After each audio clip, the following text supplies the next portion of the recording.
any inclination of what he might do this offseason and what he might be gearing up for?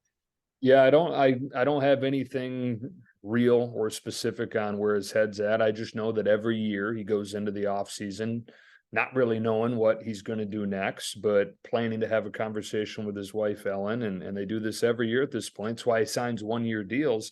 He doesn't want to go into a season. He doesn't want to commit to pitching when he's not certain that he can, number one, physically, and number two, emotionally, being away from his young family. So they're going to do what they always do and sit down and decide. And he's said there are three options each year at this point.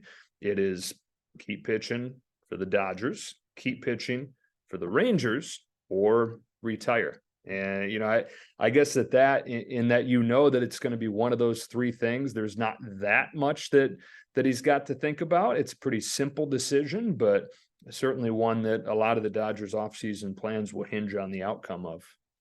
If it is the end of Kershaw, I mean, I personally, I'm not that old. He's probably the best pitcher I've ever seen. Where do you think he ranks among the greats? Is there a number figure you have for him?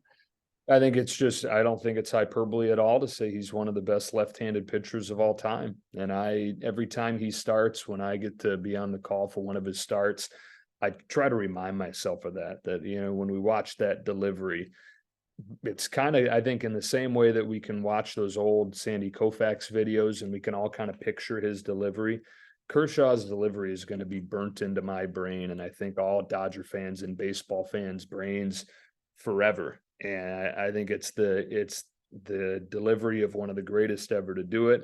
And it's the delivery of one of the greatest people too. I think that's the thing that gets talked about some, but maybe not enough. This guy is an incredible competitor and pitcher, but he's also an A-plus husband to his wife and an A-plus dad to his kids. And I think just the total package of everything you'd want in a superstar that you've built your franchise around, like the Dodgers have this century, really. And if he is gone, where do the Dodgers go without Kershaw for the first time out in 2 decades? Yeah, I don't know exactly where they go. I know that it will be odd, right? If and when that day comes, and it's coming at some point, whether it's this year or 5 years from now, when Clayton Kershaw is not in that rotation, I think that's going to really signal a shift into the next generation because he's been the constant for 15 years now. And whenever that does happen, it's certainly going to be a jarring thing to look at that rotation and not see 22 in it.